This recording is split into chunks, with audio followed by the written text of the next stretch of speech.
السلام عليك سبحان الله والحمد لله والله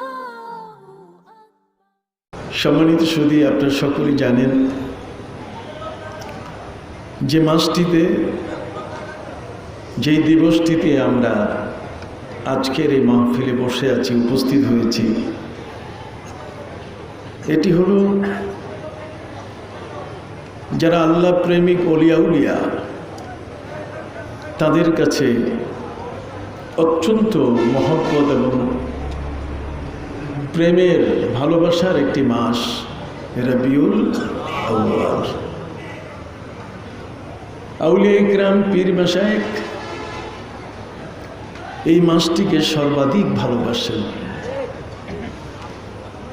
সাধারণ মানুষের চেয়ে অলিয়া উলিয়াদের মহব্বত এই মাসটিতে তারা ধার দিয়ে নেন, শান দিয়ে নেন। এই মাসটিতে আল্লাহর অলিগণ তারা নবীর প্রেম, ভালোবাসা এগুলো চর্চা করেন খুব বেশি। প্রত্যেকটি মাসের স্বতন্ত্র গুরুত্ব আছে। সারা বছর রমজান মাস নয়, রমজান মাস এত গুরুত্বপূর্ণ, নবী করিম সাল্লাল্লাহু আলাইহি ওয়াসাল্লাম বলেছেন, লাউ আলিমাত উম্মতি মা ফি রমাদান লাতামান্নাউ আন তাকুনা সানাতু কুল্লুহা রমাদান।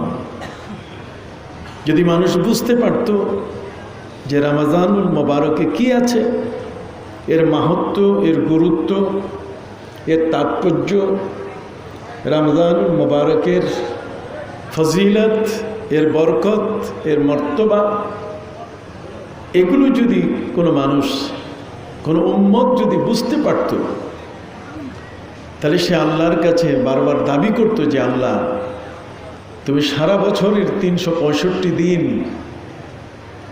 গোটা বছরটাকে তুমি রমজান বানিয়ে দাও। লাউ আলিমাত উম্মতি মা ফি রমাদান লাতামান্নাউ আন তাকুনা সানাতু কুল্লুহা রমাদান। নবীজি সাল্লাল্লাহু আলাইহি ওয়াসাল্লাম বলছেন, তার প্রতিটি উম্মত আল্লাহর কাছে এই কামনাই করতো যে আল্লাহ, সারাটি বছর তুমি কি বানাও? রমজান বানিয়ে দাও। সম্মানিত সুধী, পবিত্র হজের মাস, এটাও কোনো অংশে কম নয়। হজের এই মাসটিতে যারা হজে যান তারা যেমন ভাগ্যবান হন, আর যে এলাকা থেকে তিনি যান সে এলাকার মানুষরাও ভাগ্যবান হন। নবী করিম সাল্লাল্লাহু আলাইহি ওয়াসাল্লাম বলছেন, আল হজ্জুল মাবরুর লাইসা লাহু জাযাউন ইল্লাল জান্নাহ। একটা মকবুল হজের বিনিময় হচ্ছে আল্লাহর জান্নাত।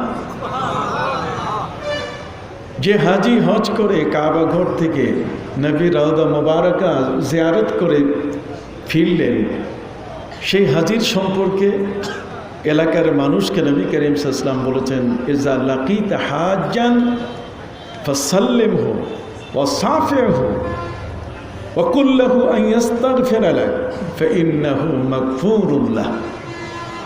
নবী করিম সাল্লাল্লাহু আলাইহি ওয়াসাল্লাম বলেছেন, কেউ যদি পবিত্র হজ করে ঘরে ফিরে, তোমরা যারা যেতে পারো নাই, তোমরা ওই হাজির সাথে মুলাকাত করো, ফাসাল্লিমহু, তাকে সালাম দাও, ওয়া সাফিহু, তার সাথে মুসাফা করো, ওয়া কুল লাহু আন ইস্তাগফিরা লাক, এবং তার কাছে তোমরা একটা আবেদন করো যেন সে আল্লাহর কাছে তোমাদের জন্য মাগফিরাতের দোয়া করেন। কেন? ফাইন্নাহু মাগফুরুল্লাহ, সেই মাত্র নিষ্পাপ হয়ে আল্লাহর ঘর থেকে নিজের বাড়িতে ফিরেছে। তাহলে রমজানুল মুবারকের পাশাপাশি হজের মাসের গুরুত্ব আছে কিনা? হাত উঁচু করে বলেন, আছে কিনা? এছাড়াও নবী করিম সাল্লাল্লাহু আলাইহি ওয়াসাল্লাম মাসের গুরুত্ব তিনি দিয়ে দোয়া করেছেন, আল্লাহুম্মা বারিক লানা ফি রাজাব ওয়া শাবান ওয়া বাল্লিগনা রমাদান। তিনি রজব এবং শাবানের আল্লাহর কাছে বরকত কামনা করেছেন, রমজানুল মুবারক নসিব হওয়ার জন্য প্রার্থনা করেছেন। সম্মানিত সুধী, রবিউল আউয়াল মাসে আজকের এই ৭০তম সিদ্দিকিয়া আমিনিয়া ইসালে সব মাহফিল অনুষ্ঠিত হচ্ছে। আমার মনে হয় এটা সোনায় সোহাগা হল। এ মাসটি হচ্ছে 12 মাসের মধ্যে একটি শ্রেষ্ঠতম মাস। এ মাসে নবী করিম সাল্লাল্লাহু আলাইহি ওয়াসাল্লাম জগতের মধ্যে তাশরীফ এনেছেন, যে কারণে নবী করিম সাল্লাল্লাহু আলাইহি ওয়াসাল্লামের শুভাগমনের সেই দিনটিকে বলা হয়েছে লাইলাতুল কদরের চেয়েও সেটা আরো বড় মূল্যবান। পৃথিবীর কোন আলেম, একমাত্র জাহেল আলেম ছাড়া, একমাত্র জাহেল আলেম ছাড়া কেউ বলেনি যে নবী করিম সাল্লাল্লাহু আলাইহি ওয়াসাল্লামের পবিত্র বিলাদত শরীফা, নবী করিম সাল্লাল্লাহু আলাইহি ওয়াসাল্লামের শুভ জন্ম, তার পবিত্র জন্ম রবিউল আউয়াল ছাড়া অন্য মাসে হয়েছে। এটা একমাত্র জাহেল আলেম ছাড়া অন্য কেউ বলে না। যারা আলেম, যারা কোরআন এবং সুন্নাহ জানেন, যারা ইতিহাস পড়েন, যারা তথ্য উপাত্ত নিয়ে কথা বলেন, তাদের কাছে এটি সূর্যের আলো দিনের বেলায় হলে যেমন সব পরিষ্কার, ঠিক দিবালোকের মতো পরিষ্কার যে নবী করিম সাল্লাল্লাহু আলাইহি ওয়াসাল্লামের পবিত্র শুভাগমন হয়েছে রবিউল আউয়াল মাসে। বড় করে বলে সুবহানাল্লাহ। সম্মানিত সুধী, রবিউল আউয়াল মাসে আমার নবীজি পৃথিবীতে এসেছেন। এই চাঁদ যেটা, এটা দামি চাঁদ। এই মাসটা হলো দামি মাস। এই জগতের ইতিহাস পর্যালোচনা করলে পৃথিবীতে যদি আমরা পর্যালোচনা করি, তাহলে সবচেয়ে বেশি নবীদের পরে সাহাবায়ে কেরামের হিসাব তো আছেই, কিন্তু আল্লাহর নবীকে যারা সবচেয়ে বেশি ভালোবাসেন তারা হলেন আউলিয়ায়ে কেরাম। আউলিয়ায়ে কেরাম তাদের ত্যাগ তিতিক্ষার মাধ্যমে আজকে এই বাংলার মাটিতে ইসলাম, বাংলার মাটিতে ইসলাম আকাশের প্লেনে চড়ে আসে নাই, বাংলার মাটির ইসলাম বাসে চড়ে আসে নাই, বাংলার মাটিতে ইসলাম এসেছে আউলিয়ায়ে কেরামের অত্যন্ত কষ্ট এবং সাধ্য সাধনার মাধ্যমে। আজকের আমার জানা মতে পৃথিবীর সবচেয়ে যে দেশগুলো বেদিনের দেশ, এই দেশগুলোতে আমার যাতায়াত হয়, আমি সেখানে যাই। আমি আমেরিকা যাই, ইংল্যান্ড যাই, অস্ট্রেলিয়া যাই, ইউরোপ যাই।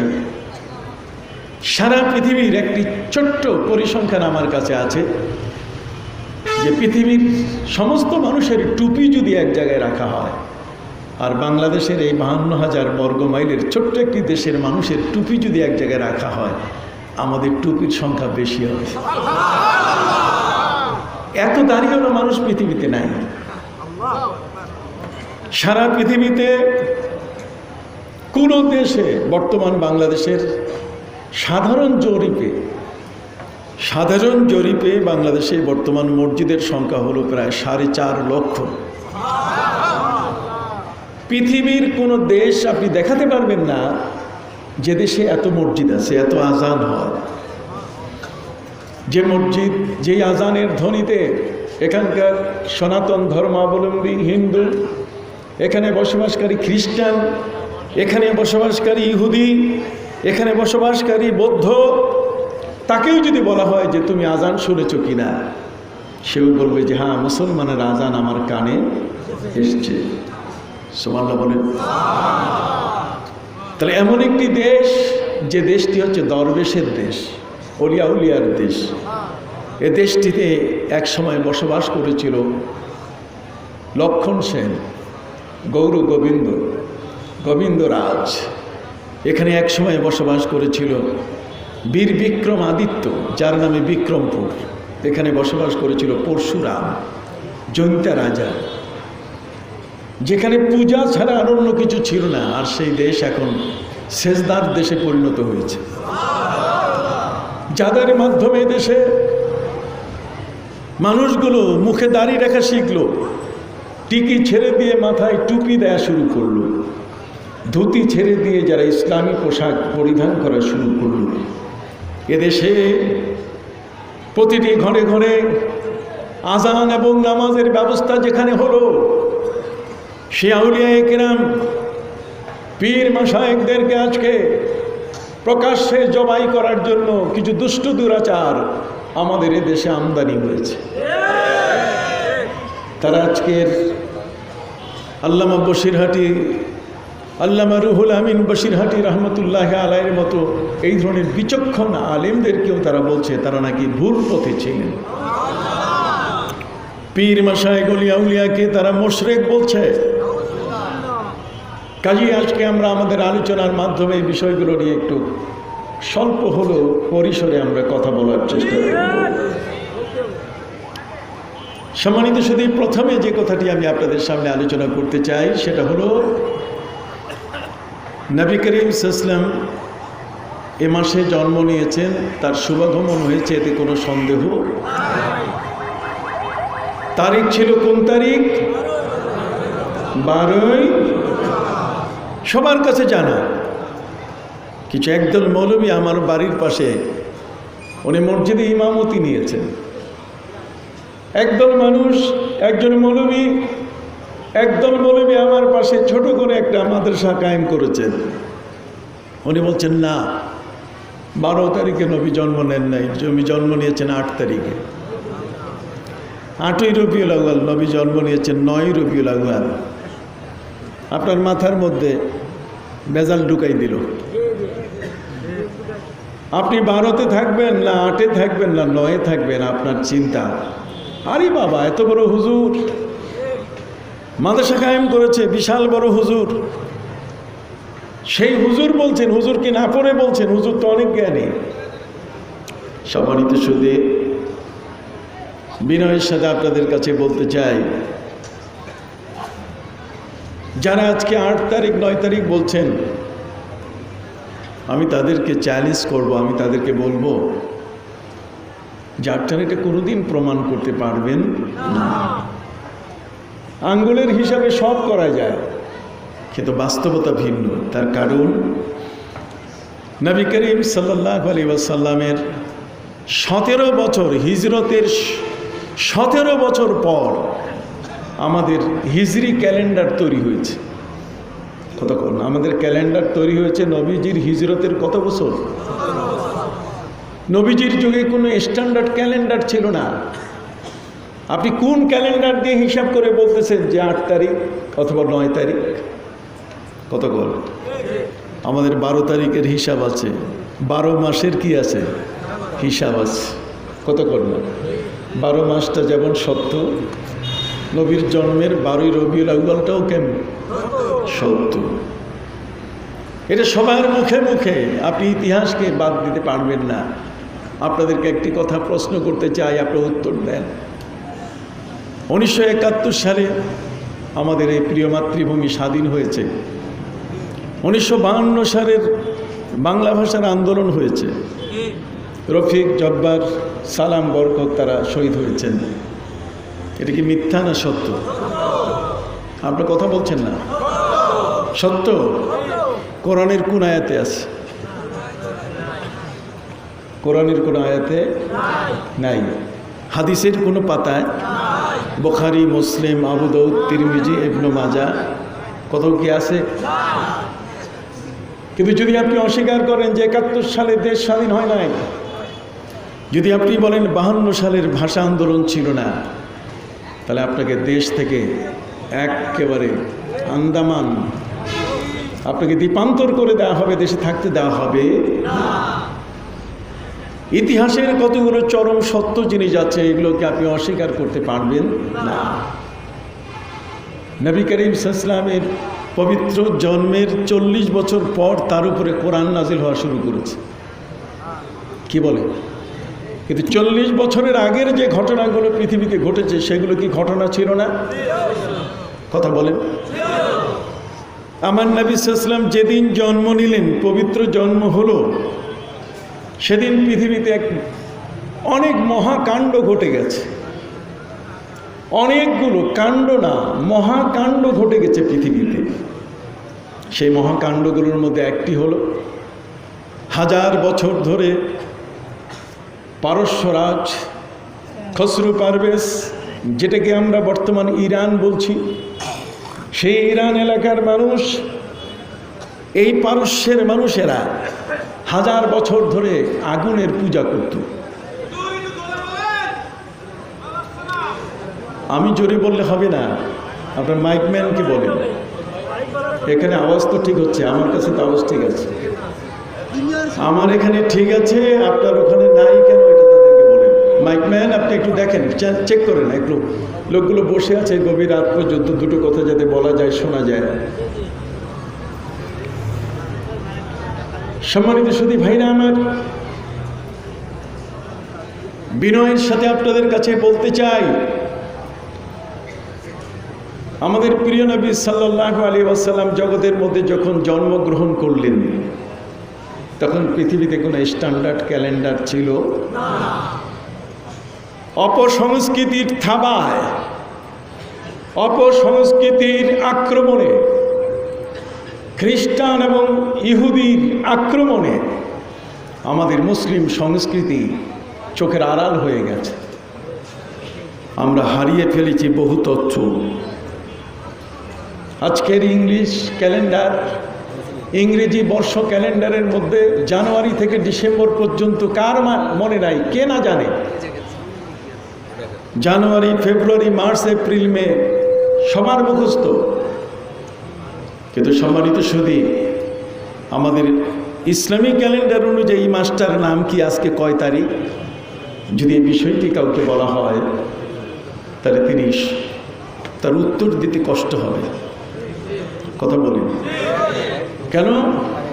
ওই ইংরেজি ক্যালেন্ডারের মধ্যে, ইংরেজি বর্ষ ক্যালেন্ডারের ভেতরে আমার রবিউল আউয়াল মাসটাকে এত গোপন করে রাখা হয়েছে, একটা ছোট্ট লাল একটা সংখ্যা দিয়া, যে এটা 1000 পাওয়ারের চশমা দিয়ে আমার বাইর করতে হয়। কি বলেন, ঠিক না? জানুয়ারি, ফেব্রুয়ারি, মার্চ, এপ্রিলের প্রতিটি তারিখ ক্যাপিটাল লেটারে, বড় বড় বর্ণে, সংখ্যায়। কিন্তু আমার মুসলমানের যে মাস, এটার তারিখটা এত ছোট যেটা চশমা লাগিয়েও পাওয়া যায় না। কথা কি বুঝতে পেরেছেন? সম্মানিত সুধী, হিজরি ক্যালেন্ডার, হিজরি বর্ষ, ওয়ায়াসালুনাকা আনিল আহিল্লা কুল হিয়া মাওয়াকিতু লিন-নাসি ওয়াল হজ। হে নবী, যদি আপনাকে কেউ প্রশ্ন করে চাঁদ বাড়ে কেন, কমে কেন, আপনি বলে দেন এই চাঁদের বাড়া কমা অমাবস্যা এবং পূর্ণিমা, এটার মূল কারণ হলো যেটি আমি মানব জাতির জন্য তাদের ইবাদতের চিরস্থায়ী ক্যালেন্ডার বানিয়ে দিয়েছি। এই চাঁদ থেকে তারা হজের মাস ঠিক করবে, এটা দিয়ে রমজান মাস কি করবে, ঠিক করবে।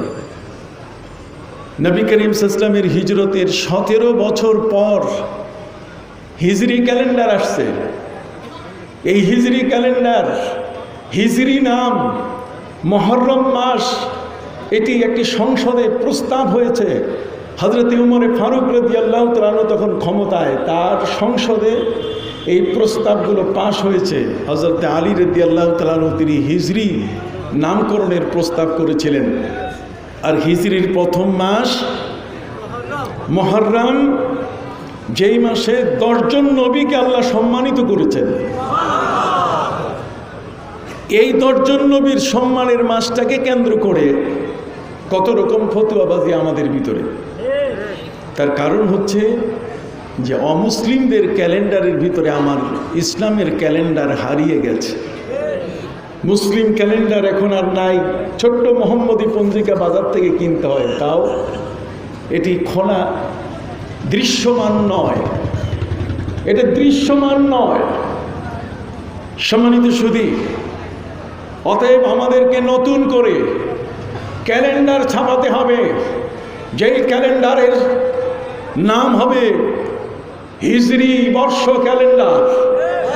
আর সেই ক্যালেন্ডারের প্রথম মাস মুহররম, মুহররমের এর সংখ্যা হয় প্রতি মাসের 1 থেকে 29 অথবা 30 এই তারিখগুলো বড় অক্ষরে থাকবে, আর ইংরেজি অক্ষর দেখবো আমরা 1000 পাওয়ারের চশমা দিয়ে। কথা বুঝতে পারছি? আমাদের ওই ক্যালেন্ডারে লেখা থাকবে কোন দিন শবে মেরাজ হবে, কোন দিন শবে বরাত হবে, কোন দিন শবে কদর হবে, কখন রমাদান আসবে, কখন হজ আসবে। সারা বছরের পয়গম্বরী এই ক্যালেন্ডারের ভিতরে আমাদের সব কিছু লেখা থাকবে।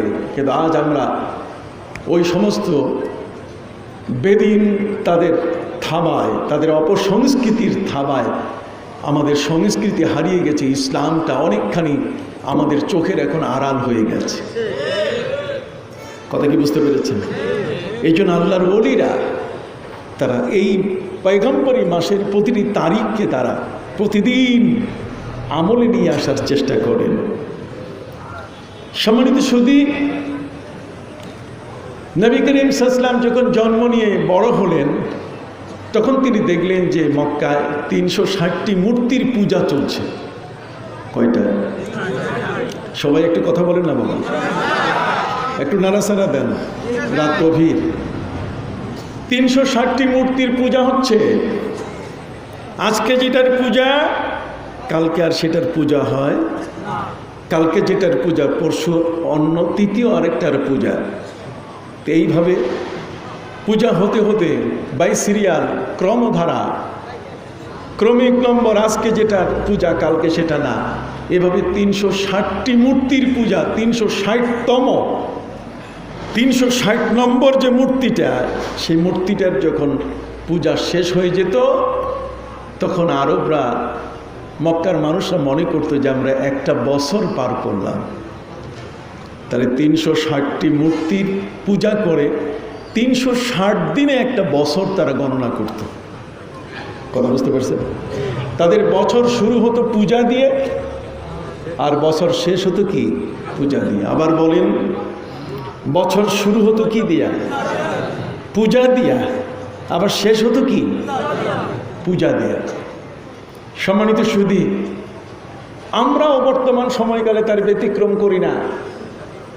আমাদের ডিসেম্বর মাস যখন আসে, ইংরেজি বর্ষ সমাপ্ত যখন হয়, তখন 31শে ডিসেম্বর, 31st নাইট, সেদিন আমার পুলিশ প্রশাসন, সেদিন আমার বিজিবি, সেদিন আমার র্যাব, সেদিন আমার সেনাবাহিনী রাস্তায় টহল দেয়। কারণ 31st নাইটে এত অঘটন ঘটেছে যে এই রাত্রটিতে অনেক বোনের বুকের ওড়না কেড়ে নেওয়া হয়েছে বেলেল্লাপনা, বেহায়াপনা দিয়ে।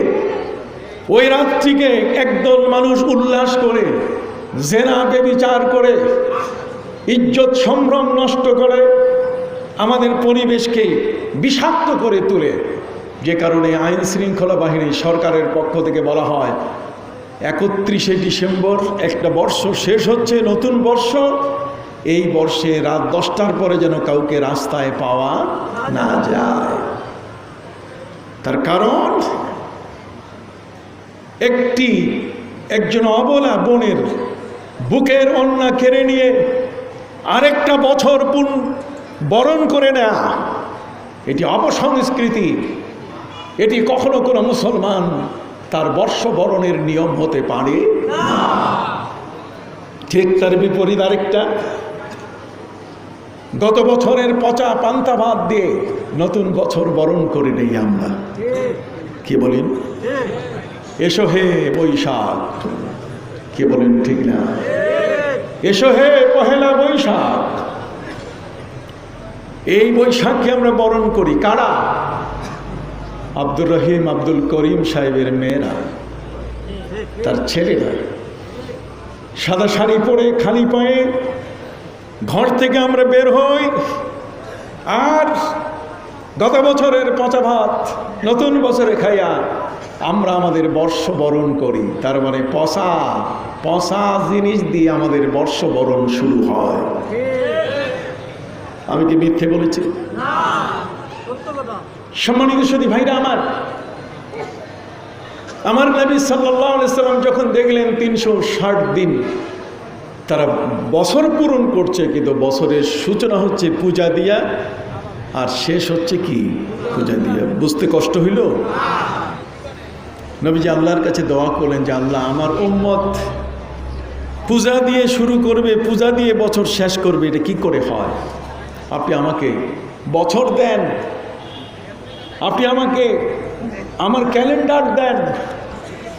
আমি নবী, আমি সাইয়্যিদুল আম্বিয়া ওয়াল মুরসালিন, আমি যেমন সকল নবীর সর্দার, আমার ক্যালেন্ডার হবে বিশ্বের সকল ক্যালেন্ডারের শীর্ষ ক্যালেন্ডার। আপনি আমার উম্মতের জন্য কি দেন?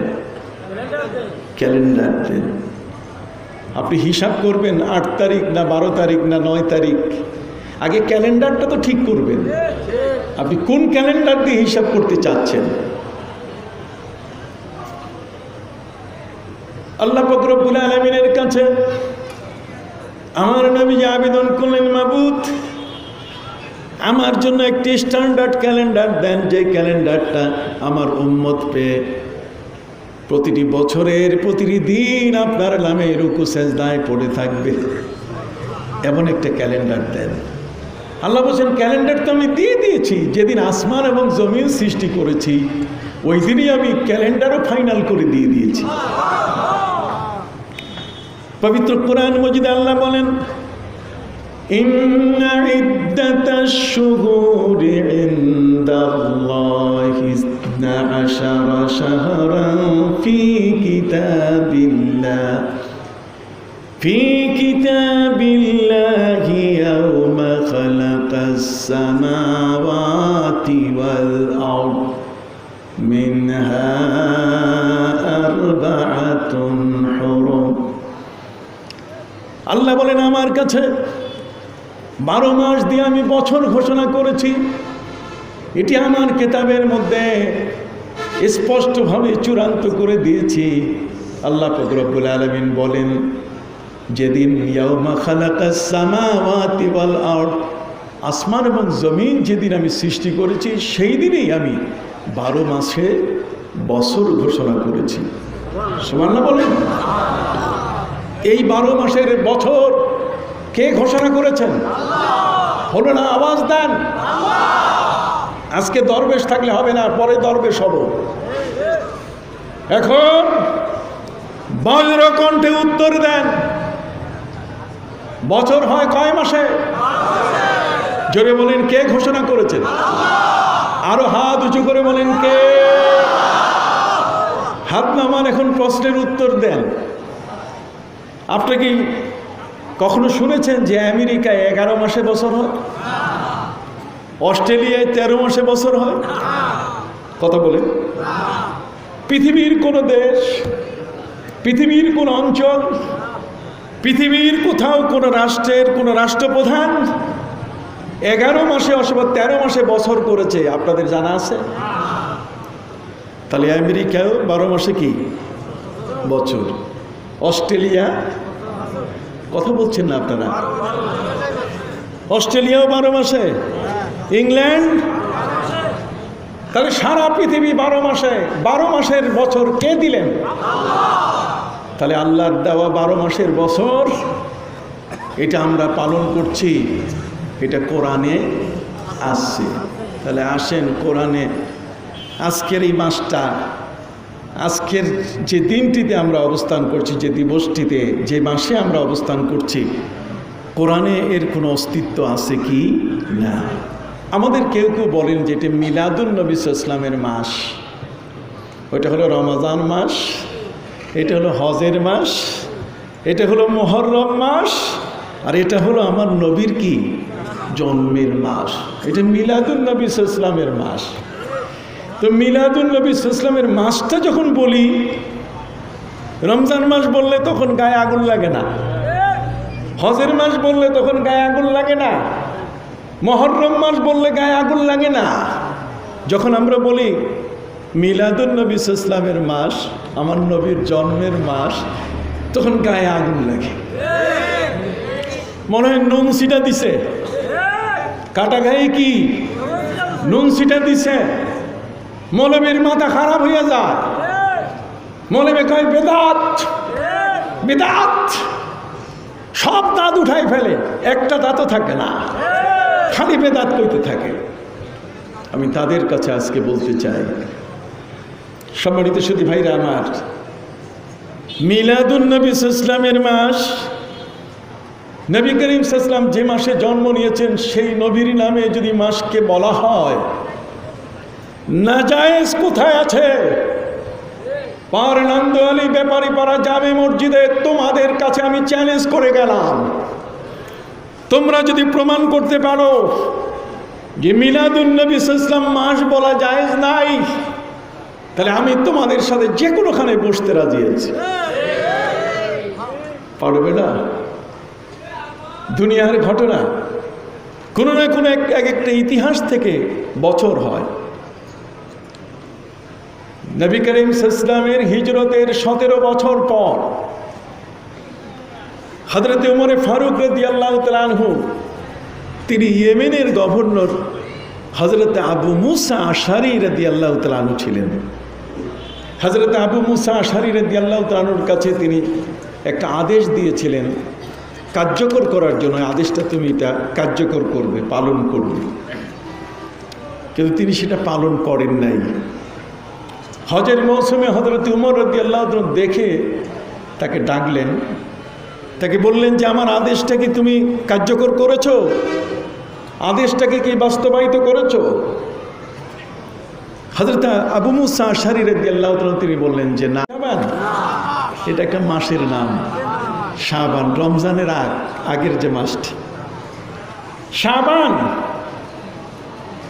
এই শাবান, শুধু শাবান মাস লেখা আছে, তারিখ নাই।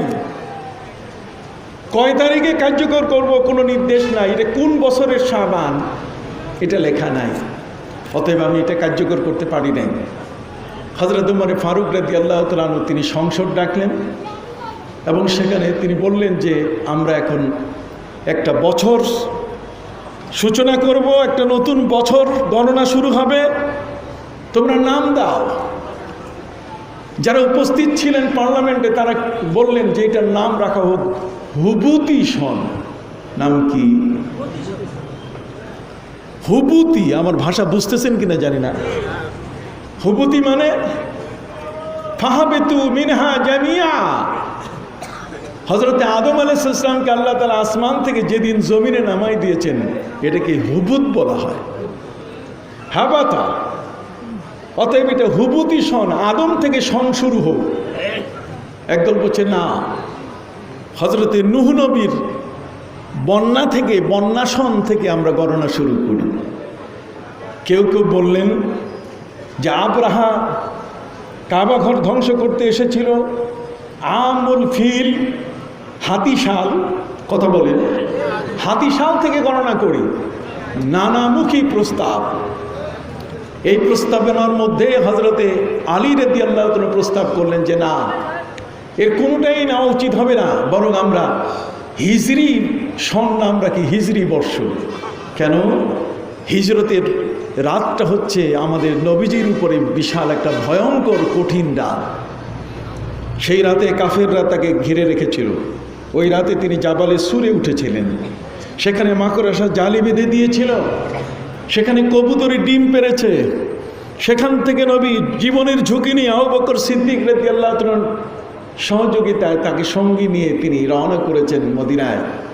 হিজরতের ঘটনা হচ্ছে অত্যন্ত গুরুত্বপূর্ণ, কাজে আমরা হিজরি সন নাম রাখি। সব সংসদ সদস্য সবাই মিলে বলছে হ্যাঁ, হিজরি সন নামকরণ করা হোক, পাশ হয়ে গেল।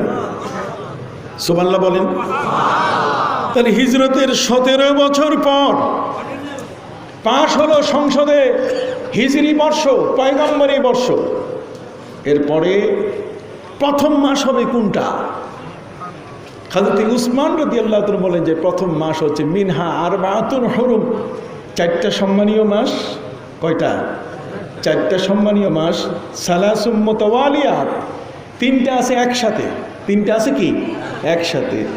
যেমন 3টা যে একসাথে আছে, জিলকাদ, জিলহজ এবং মুহররম। কত করলাম? সালাসুম মুতাওয়ালিয়াত। আর একটা হচ্ছে রজব। এই 4টি সম্মানীয় মাসের মধ্যে একটি হচ্ছে মুহররম, যেদিনে আল্লাহ তাআলা 10 জন নবীকে সম্মানিত করেছেন। কাজে প্রথম মাস মুহররম হোক। এই 17 হিজরি সনে যখন এই জিনিসটা পাশ হলো, সেখান থেকে যদি পিছনে হিসাব করে দেখা যায়, তাই নবী করিম সাল্লাল্লাহু আলাইহি ওয়াসাল্লামের পবিত্র জন্মদিবস 12ই রবিউল আউয়াল সোমবার, এটাই প্রমাণিত হয়। 8 তারিখও পাওয়া যায় না, 9 তারিখও পাওয়া যায় না। 8 তারিখ হলে হয়তো শুক্রবার হবে, আর 9 তারিখ হলে হয়তো শনিবার হবে। কথা বুঝতে পারছেন? কিন্তু সোমবার মিলানো যায় না। একটু সুবহানাল্লাহ বলেন।